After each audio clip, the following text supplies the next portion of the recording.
So today I'm gonna give y'all the birth story.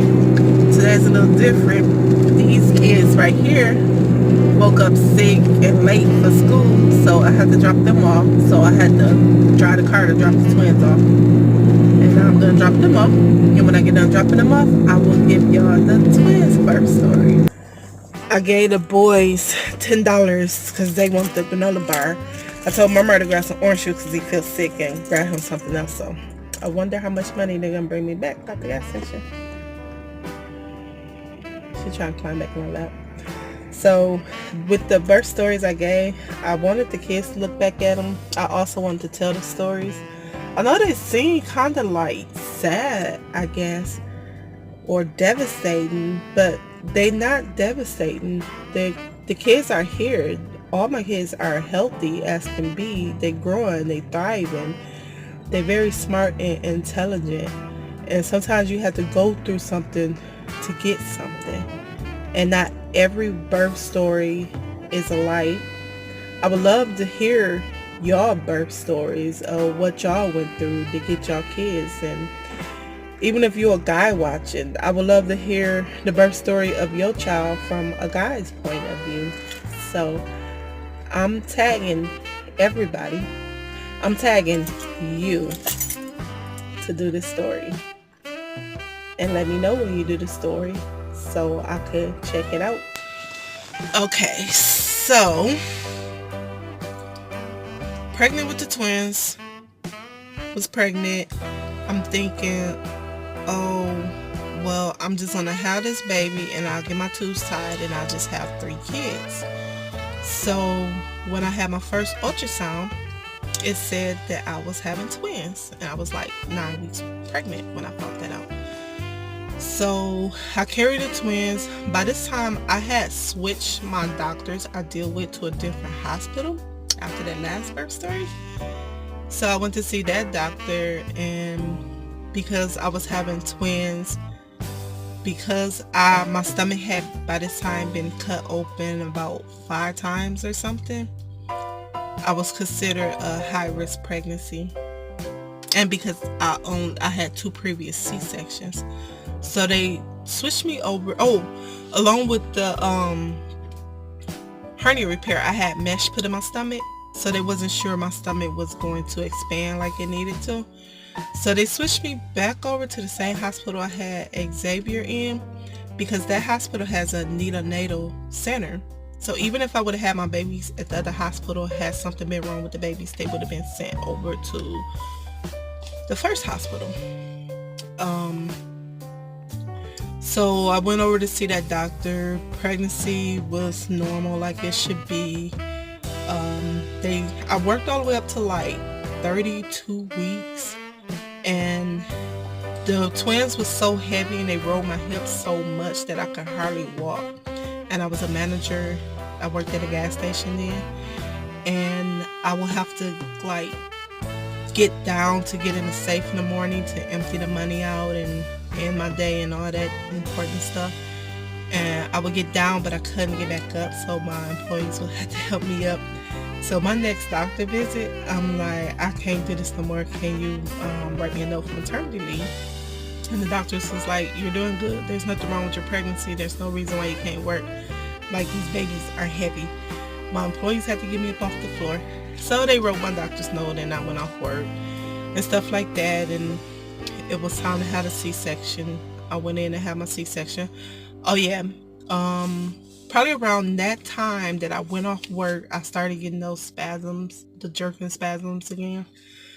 So I went in, I had my scheduled C-section. Of course, before they could even cut me open, I'm jerking on the table because of the spasms. They took one baby out, showed them to me, took the next baby out, then show them or her. And I'm like, can I see the baby? And they showed her to me. It was this tiny baby. I'm like, wow. And then, of course, you on medicine and you go back to sleep. I mean, I could stay woke, but I just fall asleep because of the medicine. So I wake up and I'm asking to see the baby, and they like, hold on. I was still on the medicine. First off, you have to wait for when you have a spinal block, you are paralyzed from I think I told y'all the waist down. It's not the waist. You're paralyzed from your chest down. That's how you don't feel them cutting your stomach open. So you have to wait for your feeling to return back to your legs. So even after surgery was done, I fell asleep. I woke up in the recovering room. I still can't move my legs, and I'm asking to see my babies, but I can't see my babies yet because I have no feeling in my legs. So they have to wait till that return and make sure it's gonna return. So it returned. I don't remember the exact time that it takes to return. It feel like it's forever, but I'm pretty sure it doesn't take that long for your feeling to come back in your legs. And what happened, your legs feel cold and you can't move them, and then you start to feel tingling and along with your legs still being cold. And then I just try to like wiggle my toes, and I just keep going until I see my toes moving. I'm like, oh, my toes moving. I went through that with all 3 pregnancies. Okay, so now I want to go see my babies. They said, oh, you need to wait, you need to wait. I'm just trying to push, push, push. So I told the lady I was fine. I'm like, I got to sleep already. I'm ready to go see my baby. And another reason was I was used to, my arm getting tired. I was used to seeing having them bring my baby in my room, even though I had a C-section. They didn't bring my babies in my room because even though I carried the twins full term and had a full term birth, Curly had complications, which caused her to go in the NICU. And because it was a twin pregnancy, they put the twin baby in the NICU because they didn't want me to have one baby on the floor that I was on, and then the next baby a floor below me in the NICU, and I had to go back and forth from baby to baby during my hospital stay. So I couldn't see the babies. So I told them I was fine. The twins dad wheeled me downstairs to see the baby. I picked up Carlton. Curly had too many tubes attached to her. I probably could have picked her up, but I picked him up first. And I remember picking him up, and I knew I did not feel good, but I went down there anyway. And I just felt like everything started to get real light, and I felt myself feeling like I was nodding off. So I put the baby back, and I'm like, okay. I just went ahead and admitted it. I'm like, you know what? I don't feel good. I got to go back upstairs. So I went back upstairs, and I came back to see him later. And Carlton was healthy. He was 6 pounds, 2 ounces, fine. No problems whatsoever. He was just waiting to go home with me. I did like an average of 4 days in the hospital. Normally, I want to say you do like 3 days when you have a C-section. I did 4. I was fine, no problems. I think the only reason I did 4 is I got to spend a little more time with my baby that was in the NICU that would not be coming home with me. So I spoke to the NICU nurse and doctors come in and talk to me about the baby. Carly had jaundice, like that's normal for babies. She had a different type of jaundice. She had what was called high liver enzymes and high bilirubin indirect levels or something like that. She was anemic. They didn't understand why her birth rate was so low compared to Carlton. She was 4'2", he was 6'2". I know those 2 pounds sound like not a big deal, but if you take something that's 6 ounces compared to something that's 4 ounces, there's a big difference. But I think it was basically her liver and her birth rate and anemic. So they gave her a blood transfusion. She was still kept going anemic. Her liver enzymes wasn't getting better. They was getting higher and higher and higher. She was so yellow. They tried putting her under the light that they normally put jaundice babies under. It didn't help. Her enzymes was going higher and higher. And they could not figure out what was going on. They think the low birth rate came from her blood type was A positive and I'm O positive. So we had an ABO compatibility going on, meaning because she was a different blood type from me, my body was attacking her and she was fighting back, and she's a fighter. They did not know that was going on during the pregnancy, so I carried full term. So thank God that my baby was still here to this day. Um, they was talking about sending her down to the U of M. I stay in Flint, Michigan. The U of M is in Ann Arbor, which is about an hour away. But I have a newborn, so I can't just drive back and forth. Along with just had a C-section, that would not have worked. But they was gonna send her. I mean, that's what she needed. That's what she was gonna get. And I had so many prayers go out for her. And at first I was being strong, and I got to the point where I was just so sad, and I was told to just pray. They said, "We praying for you and her, and we need you to pray." And that's what I did. I stopped all the worrying.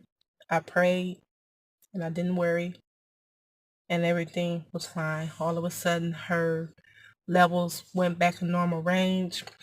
Her weight started to get up, and by the time 3 weeks went by, I had went home. I was discharged home after 4 days, along with Carlton. I would have to come up to the hospital, go back and forth from hospital to home, and then I got to the point where it was cold. I had them in February the 1st. In Michigan, there's snow, there's ice storms, and I'm going back and forth through the snow trying to see one baby and go home to the next baby. And it got to the point where I would just, my older kids was gone, so I would just pack Carlton bag up and go stay at the hospital all day.